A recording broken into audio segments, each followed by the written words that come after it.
amigos, yo soy Mafe.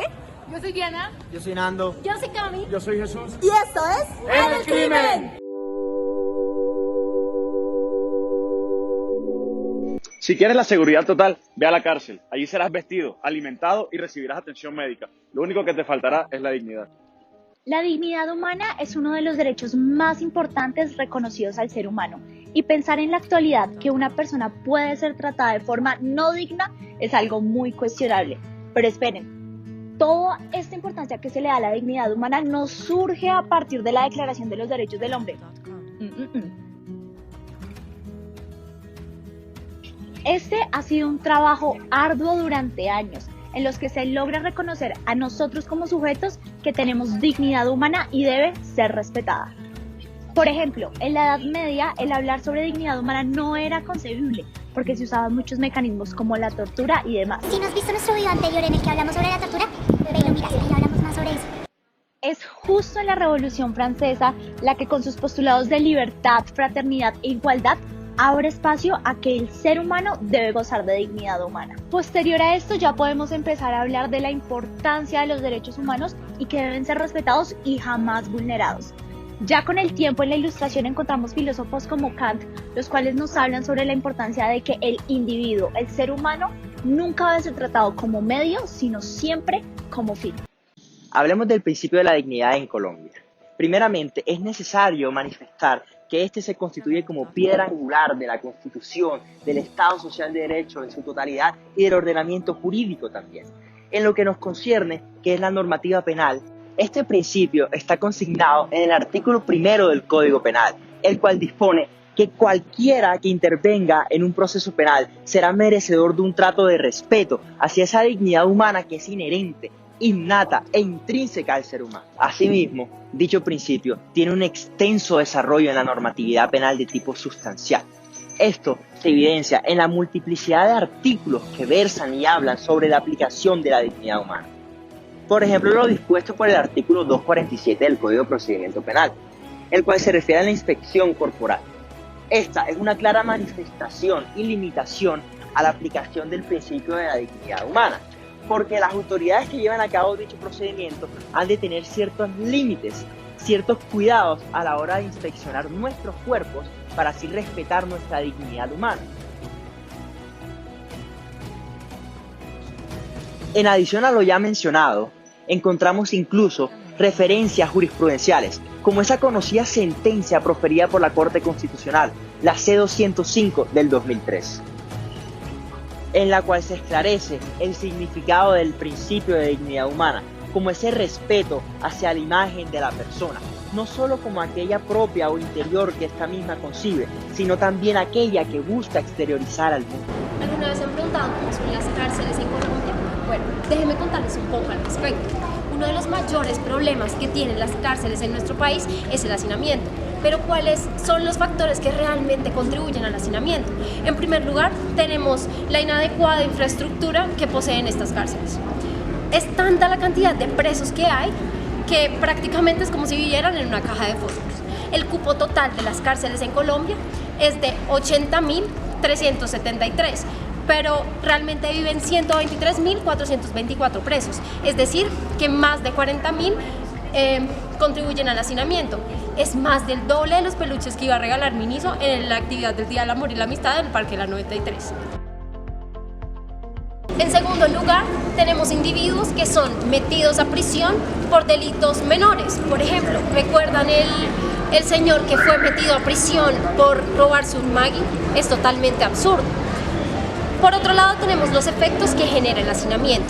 Primero, la violación de los derechos de los reclusos. Segundo, problemas de salubridad. Y tercero, la deficiencia del personal. No es proporcional la cantidad de guardas que hay a la cantidad de reos. Ok, analicemos el artículo 4 de nuestra ley 599 del 2000. Funciones de la pena. La pena cumplirá las funciones de prevención general, retribución justa, prevención especial, reinserción social y protección al condenado. Bueno, este es uno de los mayores problemas que tiene nuestro sistema penitenciario en Colombia. Se olvidan de la reinserción social. Mientras Colombia no sabe cómo lidiar con el problema de hacinamiento en las cárceles, Holanda tiene el problema totalmente opuesto. No tiene gente a la cual encerrar. En los últimos años, 19 prisiones han cerrado precisamente por este problema, y en el próximo año muchas más lo harán. En Holanda, los prisioneros trabajan en la cocina preparando sus propios alimentos. Sí, con cuchillos y todo, incluso aquellos que están ahí por haber cometido delitos como el homicidio. Para los holandeses, esta es la manera en la que la cárcel ayuda a los delincuentes a reintegrarse nuevamente a la sociedad después de su liberación. Para los holandeses lo más importante es el individuo, analizan cada caso en específico. Si tiene problemas con drogas, ayudan a tratar su adicción. Si tiene problemas económicos, le dan asesoramiento para que pueda solucionar sus deudas. Incluso si tiene problemas de agresividad, le dan terapia para que pueda controlar su ira. De esta manera se ha comprobado que menos del 10% vuelven a prisión.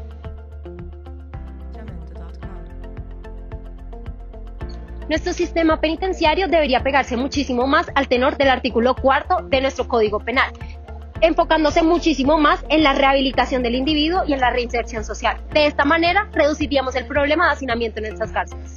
En cuanto a las cárceles en Colombia, es un sistema alarmante e insostenible. A la fecha hay 115.000 reclusos. Hay cárceles que superan el 365% de hacinamientos subpenales. Además de esto, hay falta de espacio de esparcimiento y resocialización, añadiéndole que la infraestructura es obsoleta por falta de mantenimiento. El status quo en las cárceles del país es que hay un grave hacinamiento, además de precarias infraestructuras que imposibilitan cumplir los fines resocializadores de la pena. La Corte Constitucional ha declarado en 3 oportunidades la existencia del estado de cosas inconstitucionales en las cárceles de Colombia. Esto es debido al hacinamiento en las cárceles, además que la política criminal se caracteriza por ser reactiva, ya que carece de no intenciones para resocializar a los convictos, además de un enfoque preventivo para que no suceda ese tipo de delitos. Como lo hemos hablado, la infraestructura de nuestro sistema carcelario es deplorable. Y en cuanto a los funcionarios públicos que ejercen sus funciones dentro de cárceles y penitenciarías, no tiende a ser suficiente en proporción a las personas que están presas en estos sitios de reclusión. Todo esto hace que haya un alteramiento grave en cuanto a su dignidad humana, porque si no hay suficientes funcionarios públicos para tantos presos, pues se vulnera y estamos a un pequeño límite de chocar con sus derechos fundamentales. Sin embargo, se han realizado esfuerzos dentro de nuestro país para que esta situación pueda cambiar un poco. Un ejemplo de esto es el proyecto de ley 026 del 2017, el cual lo que buscaba era aumentar esos funcionarios públicos, para que fueran 2.800 funcionarios públicos que se integren al sistema carcelario para que se pueda controlar un poco más, que no se vulneren sus derechos fundamentales. Esto no es suficiente y pongámonos a pensar de qué sirve que se contraten más funcionarios si no se tiene como enfoque que se debe resocializar al individuo. Esto hace que las cárceles se llenen cada día más, nadie sale, no hay cambios en nuestra sociedad y todo se vuelve un círculo vicioso horrible. Pero déjennos ustedes acá abajo en los comentarios qué piensan al respecto. No se puede dejar atrás que hay una política criminal muy dura contra las mujeres.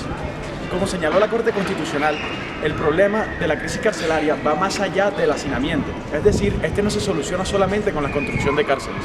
Por lo tanto, el rediseño de la política criminal debe ir enfocado en la reinserción y la prevención, no en la detención como única forma de combatir la inseguridad.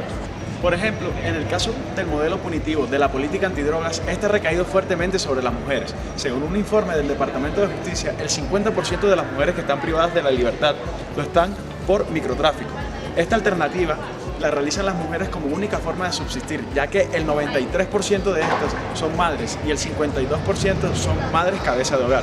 Ellas son el eslabón más débil en la cadena criminal, reemplazables en la calle pero insustituibles en el hogar, ya que con su encarcelamiento rompen el núcleo familiar, dando así cabida a que sus hijos se vuelvan futuros delincuentes. El nuevo gobierno del presidente Iván Duque debe comprometerse, primero, a tener avances concretos para ayudar a la crisis humanitaria que estamos viviendo. La crisis humanitaria con los inmigrantes provenientes del país hermano de Venezuela. Segundo, rediseñar una política criminal basándose en estudios empíricos. Una política criminal eficiente significa que las personas con alto riesgo de vulnerabilidad no elijan el delito como alternativa de vida. El gobierno también debe garantizar dar una capacitación adecuada y aumentar el número de contratación de personal penitenciario, además de garantizar la resocialización del personal recluso.